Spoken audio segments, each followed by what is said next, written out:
Et bonjour tout le monde, j'espère que vous allez bien.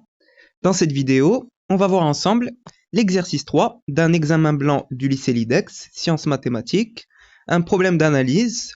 Donc, fait l'exercice, on a trois parties. Fait vidéo, on a la partie là. Donc, fait de la partie, on a quatre questions. Et les autres parties, on va les voir dans d'autres vidéos. Alors, soit n dans n étoile, on considère la fonction fn définie sur 0 fermé 1 sur e ouvert, union 1 sur e ouvert, plus l'infini par fn de x est égal à x sur 1 plus ln de x puissance n, si x est strictement supérieur à 0, et fn de 0 est égal à 0, et Cn, sa courbe dans un repère orthonormé OIJ tel que la norme du vecteur i est égale à la norme du vecteur j est égale à 2 cm. Première partie.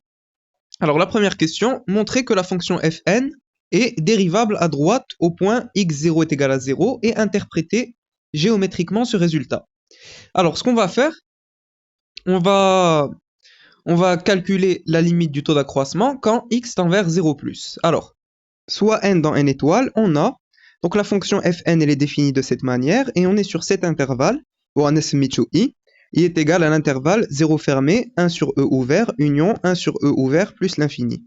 Donc, comme je vous l'ai dit, la limite du taux d'accroissement, la limite quand x tend vers 0+, donc à droite en 0. Alors, on a fn de x, on va remplacer par ça. Hein, x sur 1 plus ln de x puissance n. Fn de 0, bon c'est 0, divisé par x moins 0, donc divisé par x. Alors, bien sûr, je peux le faire descendre et je simplifie les x remchio. Donc j'aurai la limite quand x tend vers 0 plus de 1 sur 1 plus ln de x puissance n. Alors, ici, x tend vers 0 plus. Donc ça veut dire que j'aurai moins l'infini. Hein. ln d'une quantité qui tend vers 0 plus, c'est moins l'infini. Donc j'aurai 1 sur moins l'infini puissance n. Donc bien sûr, la limite, elle dépend de la parité de n. Hein.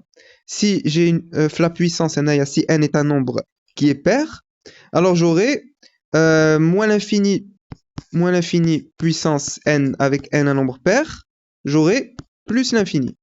Et si j'ai moins l'infini puissance n avec n un nombre impair, j'aurai moins l'infini. Hein.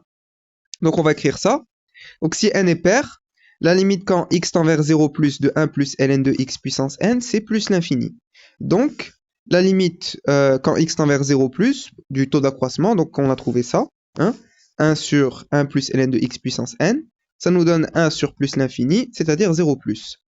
Et deuxième cas, si n est impair, donc à de la limite, ça va nous donner moins l'infini. Hein. J'ai un nombre impair ici, la puissance, donc moins l'infini. Donc, la limite quand x tend vers 0 plus de 1 sur 1 plus ln de x puissance n, ça nous donne 1 sur moins l'infini, c'est-à-dire 0 moins. Donc, bon, dans les deux cas, on trouve 0, hein, 0 plus, 0 moins. Donc, la limite quand x tend vers 0 plus du taux d'accroissement, c'est 0, et 0, c'est un réel. Hein, on trouve un réel. Donc, ça veut dire que la fonction fn est dérivable à droite en 0, et fn' de 0 est égal à 0.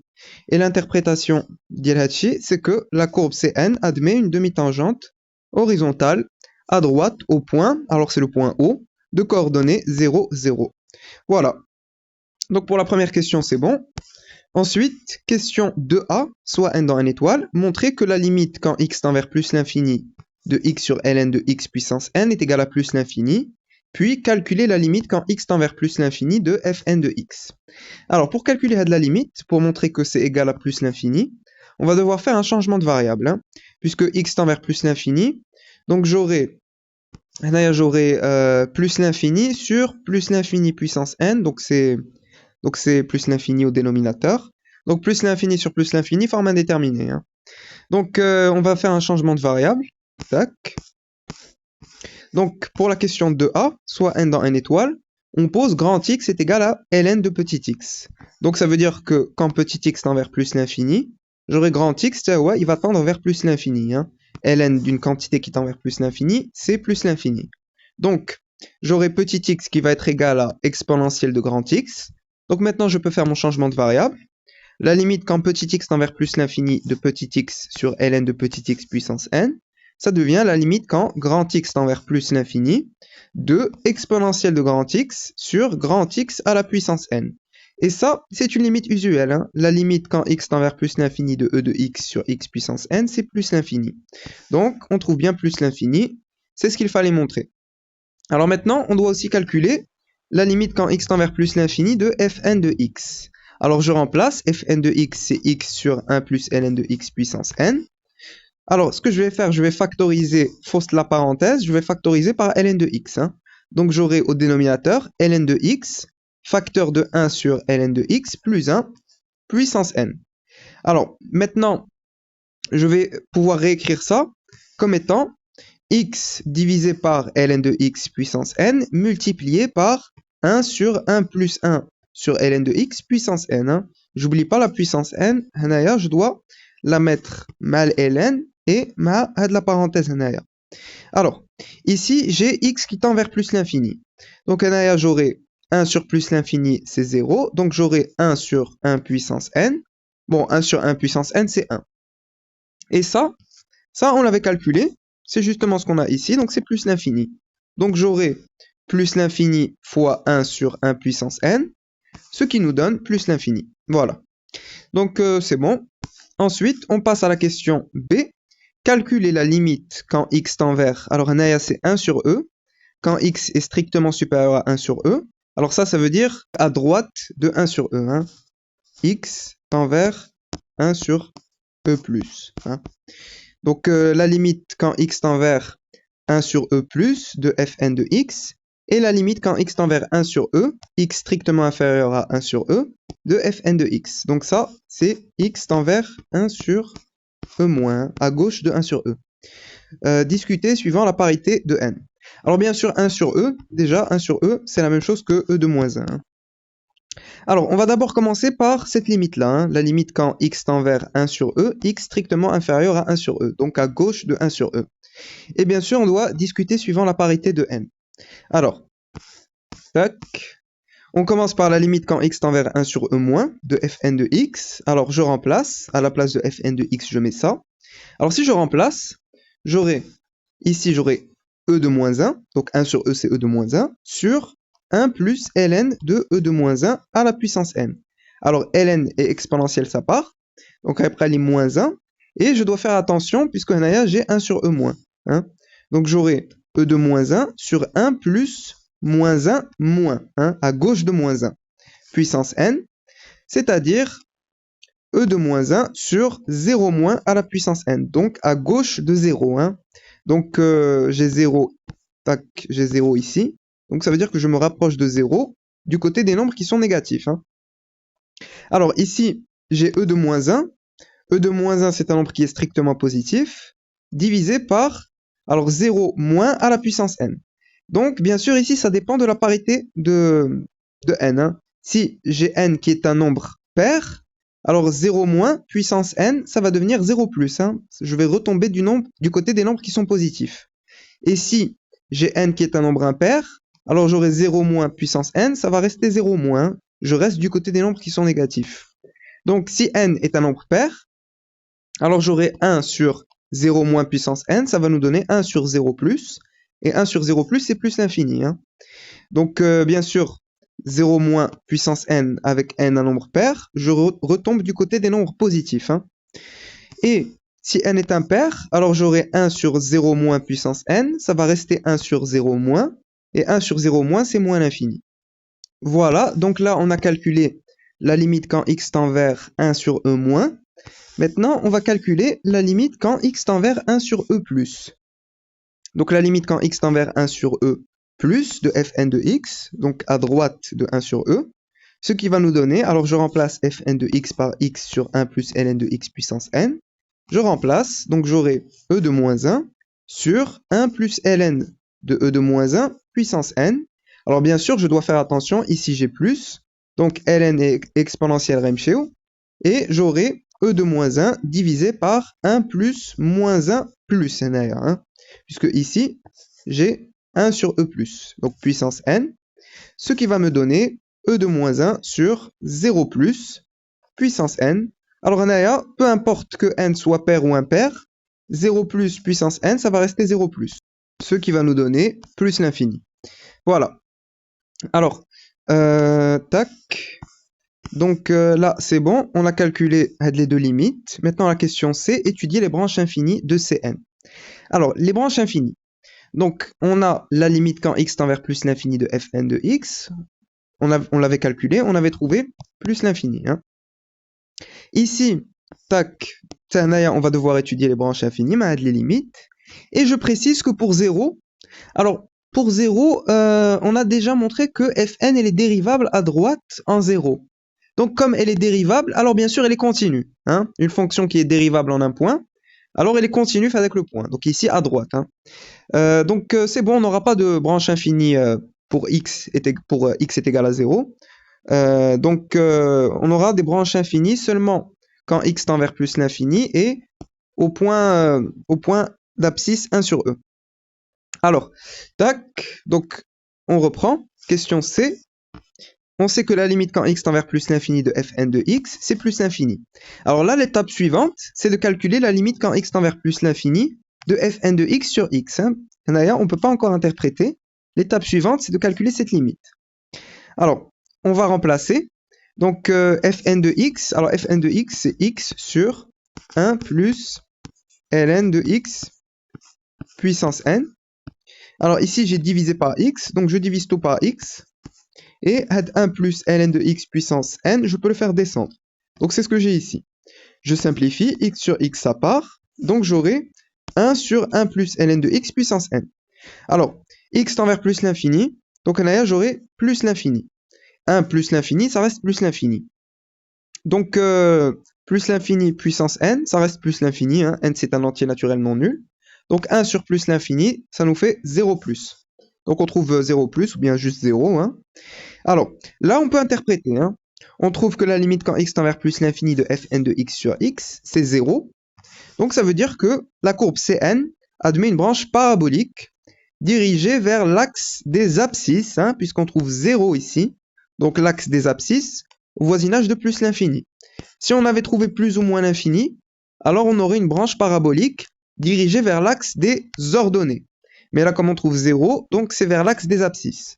Au voisinage de plus l'infini. Très bien. Alors, donc pour la limite quand x tend vers plus l'infini, c'est bon.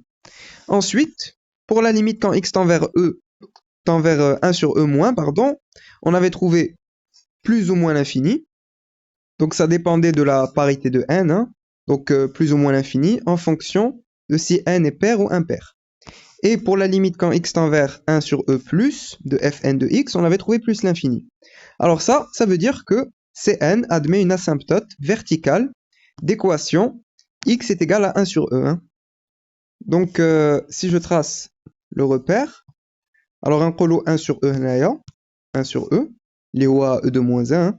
Donc dans un cas, on a moins l'infini, donc j'aurai quelque chose comme ça, مثلا. Et ici, j'ai plus l'infini, donc quelque chose comme ça, مثلا. Hein. Donc ici, j'ai bien, la droite, c'est une asymptote verticale, la droite d'équation x est égal à 1 sur e. Deuxième possibilité, tac. Donc ici, quand x tend vers 1 sur e moins, on a la deuxième possibilité, c'est plus l'infini. Donc 1 sur e, donc par exemple, ça va nous donner quelque chose comme ça, plus l'infini. J'ai plus l'infini, tac. Donc ici, j'aurai bien une asymptote verticale, la droite d'équation x est égal à 1 sur e. Voilà. Donc ça c'est bon. Et alors, quand x tend vers 0 plus, alors la fonction elle est déjà dérivable, donc ça veut dire qu'elle est continue, hein, à droite en 0. Donc comme fn est dérivable à droite en 0, alors elle est continue à droite en 0, hein, donc pas de branche infinie. Voilà. Donc pour cette question-là, c'est bon. Tac. Question 3a, montrer que fn est dérivable sur 0 ouvert, 1 sur e ouvert, et sur 1 sur e ouvert plus l'infini, et que pour tout x appartenant à l'intervalle 0 ouvert, 1 sur e ouvert, union 1 sur e ouvert plus l'infini, fn' de x est égal à 1 moins n plus ln de x divisé par 1 plus ln de x puissance n plus 1. Donc c'est parti, on va calculer la dérivée. Avant ça, on va justifier qu'elle est dérivable. Alors on a la fonction fn, elle est définie de cette manière-là, sur cet intervalle. Hein. l'intervalle anasmitu i. Donc, هنايا 0 fermé. Alors, nous, on doit montrer qu'elle est dérivable sur هنايا 0 ouvert. Alors, la fonction qui a x associe x est dérivable, bien sûr, elle est dérivable sur cet intervalle. Hein. Et la fonction qui a x associe 1 plus ln de x puissance n, ça y est, elle est dérivable sur cet intervalle. Hein. Puisque هنايا un des ln de x, le logarithme n'est pas rien. Il est dérivable sur r étoile plus. Hein. Donc, j'ai 0 ouvert, donc ça marche. Donc, la fonction fn est dérivable sur l'intervalle 0 ouvert 1 sur e ouvert, union 1 sur e ouvert plus l'infini, comme quotient de fonction dérivable sur cet intervalle. Alors, j'ai 1 plus ln de x puissance n au dénominateur. Donc, ça veut dire que ça doit être différent de 0. Et comme on a retiré 1 sur e de l'intervalle, justement, 1 sur e, c'est le point où j'aurai 0. C'est pour ça qu'on l'a retiré de l'intervalle. Donc ça marche, le dénominateur, c'est toujours différent de 0, puisque Zoulna 1 sur e. Donc j'ai bien ma fonction fn qui est dérivable sur cet intervalle. Hein. Voilà. Donc on peut passer au calcul de la dérivée, d'où, pour tout x appartenant à l'intervalle 0 ouvert 1 sur e ouvert, union 1 sur e ouvert plus l'infini, on a. Alors on va utiliser ces deux formules pour calculer la dérivée. Donc ici, j'ai un quotient de deux fonctions. Donc j'aurai besoin de cette formule-là. Hein. La dérivée de u sur v, c'est u'v moins uv' sur v au carré. Donc j'aurai fn' de x est égal à la dérivée de x fois 1 plus ln de x puissance n, moins x fois la dérivée de 1 plus ln de x puissance n, divisé par 1 plus ln de x puissance n, le tout au carré. Très bien. Alors ici, j'ai la dérivée de 1 plus ln de x puissance n. Donc bien sûr, ici, j'ai la composée de deux fonctions. Hein. J'ai la fonction qui a x associe 1 plus ln de x, et j'ai aussi la fonction qui a grand X associe grand X puissance n.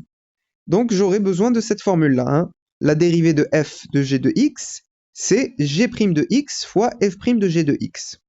Donc, pour calculer la dérivée de la fonction fn, donc j'aurai, alors la dérivée de x c'est 1, donc on va 1 plus ln de x puissance n, le voilà, moins, alors ici il y a le x répra, le voilà, donc x fois, alors pour calculer cette dérivée, j'applique cette formule-là, hein. Donc je vais prendre d'une part, j'ai g' de x, donc je vais prendre la dérivée de 1 plus ln de x, alors la dérivée de 1 plus ln de x c'est 1 sur x, hein. Multiplié par, ici j'ai f' de g de x. Alors ici, j'ai de la fonction à la puissance n. Et la dérivée de x puissance n, c'est n fois x puissance n moins 1. Donc, غادي ناخد 1 plus ln de x. Ici, je vais mettre n. Donc, de la puissance, je la fais descendre à côté. n. Donc, n fois 1 plus ln de x. Puissance n-1, je retire 1 de la puissance. Donc je mets n-1 ici. Divisé par, alors j'ai puissance n, puissance 2. Donc je fais le produit 2 fois n. Très bien. Alors déjà ici, x sur x, ça part. OK. Et ce que je vais faire, je vais factoriser par 1 plus ln de x puissance n-1. Hein, donc si je factorise par 1 plus ln de x puissance n-1, j'aurai ici 1 plus ln de x puissance n-1 facteur de...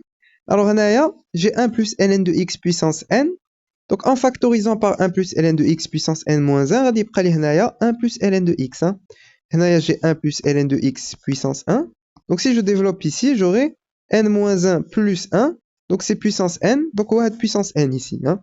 Donc, j'ai 1 plus ln de x puissance n-1 facteur de 1 plus ln de x. هنايا يبقى لي هاد le moins n, hein, puisque déjà x sur x ça part, donc يبقى لي moins n هنايا. Très bien, divisé par 1 plus ln de x puissance de n. Alors notre objectif c'est de montrer que fn' de x est égal à ça. Alors d'une part, j'ai ici 1 plus ln de x puissance n-1 sur 1 plus ln de x puissance de n. Donc je vais faire la soustraction n-1 moins 2n. Alors n-1 moins 2n, bien sûr, c'est moins n-1. Hein. Donc j'ai 1 plus ln de x puissance moins n-1 fois 1 plus ln de x moins n. Alors, had moins n moins 1, c'est la même chose que moins n plus 1. Donc j'ai la puissance moins n plus 1. Donc je prends l'inverse. Hein. Donc ça me donne, donc je mets ça au numérateur, 1 plus ln de x moins n, divisé par 1 plus ln de x puissance n plus 1. Et voilà, j'ai bien retrouvé la même chose qu'ici. Voilà. Très bien. Ensuite, question B, étudier suivant la parité de n, le signe de 1 plus ln de x sur 0 ouvert plus l'infini. Alors, Anaya, je pense qu'il voulait mettre 1 plus ln de x puissance n plus 1, puisque Khalulna, suivant la parité de n, Anaya m'a n. Donc, je pense qu'il voulait mettre puissance n plus 1, justement parce que la question précédente, on avait au dénominateur 1 plus ln de x puissance n plus 1. Bon, c'est pas grave. حنا غادي ندرسوا الإشارة ديال 1 زائد ln ديال x. Ensuite, غادي ندرسوا الإشارة ديال 1 plus ln de x أس n زائد 1. Hein. Voilà. Alors, on va commencer par le signe de 1 plus ln de x. Donc, soit n dans n étoile, on a 1 plus ln de x est strictement positif si et seulement si, had le 1 de l'autre côté, si et seulement si ln de x strictement supérieur à moins 1. J'applique l'exponentielle des deux côtés pour enlever ln. Donc j'aurai x strictement supérieur à e de moins 1, c'est-à-dire 1 sur e. Voilà. Ensuite, 1 plus ln de x est strictement négatif si et seulement si, bon c'est le même raisonnement, si et seulement si x est strictement inférieur à 1 sur e. Et donc 1 plus ln de x s'annule si et seulement si x est égal à 1 sur e. Donc ça c'est pour le signe de 1 plus ln de x. D'abord, on va le signe de 1 plus ln de x puissance n plus 1 suivant la parité de n. Alors, on vient de montrer que pour x strictement inférieur à 1 sur e, on a 1 plus ln de x qui est strictement négatif. Hein, c'est ce qu'on a ici. Donc, premier cas, si n est pair, alors, bien sûr, n plus 1 est impair. Donc, 1 plus ln de x puissance n plus 1 est strictement négatif. Hein. On a 1 plus ln de x qui est strictement négatif. Si je mets la puissance un nombre impair, j'aurai strictement négatif. Et si n est impair, alors j'aurai n plus 1 qui est pair. Donc 1 plus ln de x puissance n plus 1 devient strictement positif. Hein. Ça c'est strictement négatif. Avec la puissance un nombre qui est pair, ça redevient strictement positif. Et pour x strictement supérieur à 1 sur e, on avait dit que 1 plus ln de x est strictement positif. Donc ça veut dire que 1 plus ln de x puissance n plus 1, c'est toujours strictement positif pour tout n dans n étoile. Hein, que n soit pair ou impair. Et bon, le cas où x est égal à 1 sur e, donc bien sûr, ici on aura 1 plus ln de x qui sera égal à 0. Donc 1 plus ln de x puissance n plus 1, ça va dire qu'il est 0. Hein? Mais de toute façon, le cas, il ne nous intéresse pas puisque la dérivée d'Yelna, on est l'intervalle d'Yelna, on a 1 sur e qui est exclu. Donc bon, ça ne nous intéresse pas. Alors, la question, justement, on va l'utiliser pour dresser le tableau de variation de la fonction fn. Hein. Alors, suivant, bien sûr, la parité de n. Alors ça, c'est la question C. Donc pour la question C, tac, alors on avait trouvé que la dérivée, quand il y a dit, hein, fn' de x est égal à 1 moins n plus ln de x sur 1 plus ln de x puissance n plus 1. Alors pour le signe du dénominateur, on l'a déjà trouvé. Hein. On avait déjà discuté suivant les différentes valeurs de x et suivant la parité de n. Hein. Donc pour le dénominateur, c'est bon. Donc maintenant, on doit voir le signe du numérateur. 1 moins n plus ln de x. Alors, 1 moins n plus ln de x est strictement positif si et seulement si ln de x est strictement supérieur à n moins 1. Je fais passer 1 moins n de l'autre côté, donc je change les signes, n moins 1. Donc si et seulement si x est strictement supérieur à e de n moins 1. Et 1 moins n plus ln de x est strictement négatif si et seulement si x est strictement inférieur à exponentielle de n moins 1. Alors, on a aussi 1 moins n plus ln de x qui est nul si et seulement si x est égal à e de n moins 1. Très bien. Alors là, on connaît le signe du dénominateur, on connaît le signe du numérateur. Donc là, maintenant, on peut faire le tableau de variation. On va juste distinguer les cas où n est pair et les cas où n est impair. Hein. Alors, le premier cas, c'est le cas où n est pair. Alors, on est sur 0 plus l'infini. Alors, ici, j'ai le signe de 1 moins n plus ln de x. Là, je dois enlever le 0, puisque je ne peux pas avoir ln de 0. Hein, donc, je retire le 0. Alors, je remets les informations qu'on a jusqu'ici. Hein. Donc, pour 1 moins n plus ln de x, 1 moins n plus ln de x, c'est strictement négatif pour x strictement inférieur à e de n moins 1. Donc, ici, j'ai 1 sur e. Ici, j'ai e de n moins 1. Donc, je mets moins. Ici, en exponentielle de n moins 1, j'aurai 0. Hein. Si je remplace, قلنا pour x est égal à e de n-1, 1 moins n plus ln de x est égal à 0. Donc ici, j'aurai 0. Et ici, ça redevient positif. Hein. X strictement supérieur à e de n-1, ça, c'est strictement positif. Donc ici, je mets plus. Hein. Voilà. Ensuite, pour le signe de 1 plus ln de x puissance n plus 1, on est dans le cas où n est pair. Donc ici, j'aurai moins. Ici, j'aurai 0. Hein. Si je remplace ici, à la place de ln de x, je mets 1 sur e. J'aurai 1 moins 1, c'est 0. Donc ici 0, ici ça devient positif, positif, voilà. Ensuite, pour fn', alors on avait dit que fn' d de 0 est égal à 0, hein. Donc ici je mets 0. Alors ici positif, alors puisque ici j'ai moins, moins, donc ici plus, hein. La dérivée d'Yalna, il y a 1 moins n plus ln de x divisé par 1 plus ln de x puissance n plus 1, hein. Donc moins sur moins, ça nous donne plus. Ensuite, moins sur plus, ça nous donne moins. Et positif divisé par positif, ça reste positif. Hein. Alors ici, la fonction n'est pas dérivable en 1 sur e, donc je mets 2 barres ici. Hein.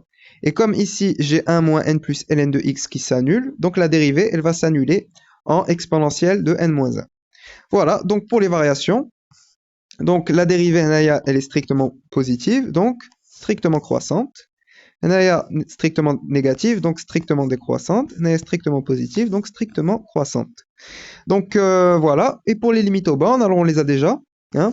Alors, on avait dit que la limite quand x tend vers 1 sur e moins de fn de x, c'est plus l'infini, dans le cas où n est pair.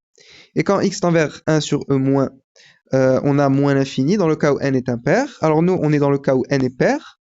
Donc, on va prendre plus l'infini. Hein. Donc, à gauche, en 1 sur e, donc on aura plus l'infini ici, hein, plus l'infini. Pour la limite quand x tend vers 1 sur e+, donc à droite de 1 sur e, on a plus l'infini, donc ici plus l'infini. Et quand x tend vers plus l'infini, ici on a plus l'infini, donc on a plus l'infini d'ailleurs. Et ici, alors on aura comme minimum, on aura fn de exponentielle de n-1, fn de e de n-1. On peut le calculer. Hein. Si je calcule fn de e de n-1, je remplace. Alors ici, j'ai ln exponentielle Ramshaw. Donc j'aurai e de n-1 sur 1 plus n-1 puissance n. C'est-à-dire, alors 1 moins 1, ça part. Donc e de n-1 sur n puissance n. Voilà. Alors ça, c'est le cas où n est pair. Hein. Maintenant, regardez le cas où n est impair. Alors, je reprends les mêmes informations. Donc ici, moins, moins, plus. Je mets 2 barres, hein, puisque je ne peux pas avoir ln de 0. Ici, j'aurai 0, hein, donc 1 moins n plus ln de x. Là, ça s'annule quand x est égal à e de n-1.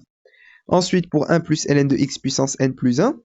Alors ici, j'aurai plus 0, hein, ça s'annule quand x est égal à 1 sur e. Hein, si je remplace 1 plus ln de 1 sur e, ça fait 0. Hein. Donc 0, il y a plus aussi. Et plus, hein, c'est toujours strictement positif. Hein. On avait dit que quand n est impair, n plus 1 est pair. Donc peu importe que on ait quelque chose de positif ou de négatif, ça reste toujours positif. Hein. Voilà. Très bien. Alors, ensuite, pour la dérivée, pour fn', donc ici j'aurai 0. Hein. On avait dit que fn' d de 0 ou à 0. Hein. Donc 0. Ici, négatif. Alors, puisque ici j'ai négatif sur positif, j'aurai négatif. J'ai négatif sur positif, donc négatif aussi. J'ai positif sur positif, donc positif. Alors ici, j'ai 0, donc la dérivée, elle va s'annuler. Hein, quand x est égal à e de n-1. Et ici, on avait dit que la fonction n'est pas dérivable pour x est égal à 1 sur e, donc je mets 2 barres. Donc pour les variations, alors ici j'ai négatif, donc strictement décroissante, négatif, donc strictement décroissante, et positif ici, donc strictement croissante. Pour les limites, alors ici j'ai 0, hein. Alors ça c'est pas une limite, hein. La fonction elle est continue à droite en 0, donc j'ai 0 ici. Hein. Fn de 0 est égal à 0. Ensuite, donc on avait dit que quand x tend vers 1 sur e moins, on a plus l'infini dans le cas où n est pair, et quand x tend vers 1 sur e moins, on a moins l'infini dans le cas où n est impair. Donc ici on a le cas où n est impair, donc à gauche de 1 sur e, on aura moins l'infini. Donc, je mets moins l'infini ici. Ici, j'ai plus l'infini. Hein. x tend vers 1 sur e plus, j'ai plus l'infini. Donc je mets plus l'infini ici. Ici, j'aurai fn de e de n moins 1. Ici, j'aurai plus l'infini. Hein. Quand x tend vers plus l'infini, fn de x tend vers plus l'infini. Donc j'ai plus l'infini. Voilà. Donc ça, c'est pour le tableau de variation de la fonction f, de la fonction fn, pardon, dans le cas où n est pair et dans le cas où n est impair. Voilà. Ensuite, dernière question de cette partie. Question 4. Tracer la courbe C1 dans le repère OIJ. Alors, on a un C1. Donc, pour n est égal à 1. Et 1, c'est un nombre qui est impair. Donc, on va se référer à ce cas-là, hein, à ce tableau de variation, le cas où n est impair. Donc, pour n est égal à 1, on a bien un nombre impair ici. Alors, pour le tableau, pour la courbe, donc ici, je mets mon vecteur unitaire i, mon vecteur unitaire j. Donc, ici, décroissante c'est un aya, et croissante ici. Hein. Ici, j'ai 0. Ici, ça tend vers moins l'infini, un aya plus l'infini. Alors, ici, on a une asymptote verticale, c'est la droite d'équation x est égal à 1 sur e. Alors, pour placer 1 sur e, régie un aya, alors 1 sur e, c'est e de moins 1. Hein. Donc, on sait que moins 1 est strictement inférieur à 0, donc e de moins 1 est strictement inférieur à e de 0. Donc ça veut dire que 1 sur e est strictement inférieur à 1. e de 0 c'est 1. Et c'est strictement positif aussi. Donc rédiger henaya. Hein. Donc on va mettre 1 sur e henaya, asymptote verticale. Donc ici on a f de 0 est égal, fn de 0 pardon, est égal à 0. La courbe elle est strictement décroissante. La limite henaya c'est moins l'infini. Ensuite ici, à la limite c'est plus l'infini. La courbe elle est strictement décroissante. Ici, j'ai une tangente horizontale, hein, puisque la dérivée, elle s'annule. Hein. On a la dérivée qui s'annule ici en exponentielle de n-1. Donc, tangente horizontale. Et tiens, là, j'ai une demi-tangente horizontale. Hein. On avait dit qu'on avait une demi-tangente horizontale. Et ici, la courbe, elle redevient strictement croissante. Donc voilà, strictement croissante, avec une branche parabolique orientée vers l'axe des abscisses. Hein. Donc c'est pour ça que Amlaf Halakka. Voilà. Alors, ici, j'ai mon minimum. On avait dit que le minimum, il est atteint en exponentielle de n-1. Donc ici, on a n est égal à 1. Donc ça veut dire que le minimum sera atteint en exponentielle de 1 moins 1, c'est-à-dire e de 0. e de 0, c'est 1. Donc ici, j'aurai le minimum d'Yalif, l'abscisse radin d'il 1. Je calcule f1 de e de 1 moins 1, donc c'est f1 de e de 0, c'est-à-dire f1 de 1. Donc je remplace 1 sur 1 plus ln de 1. Alors normalement ici j'ai puissance 1, donc puissance 1 blamendero. Alors ln de 1 c'est 0, donc c'est 1 sur 1, donc 1. Donc ici, fleur donnée, j'aurai 1. Donc voilà, mon point raikun hanaya, radicun le minimum. Donc voilà, hanaya j'ai une tangente horizontale qui m'a comme. Donc voilà, donc ça c'est pour la courbe C1. Donc asymptote verticale, la droite d'équation x est égale à 1 sur e, demi-tangente horizontale ici. J'ai ma branche parabolique orientée vers l'axe des abscisses. Donc voilà. Voilà, on a fini la première partie de cet exercice, problème d'analyse, extrait d'un examen blanc du lycée LIDEX. Donc j'espère que cette vidéo vous a plu. N'hésitez pas à mettre vos remarques et vos suggestions en commentaire. N'oubliez pas de liker et de partager la vidéo, et à très bientôt.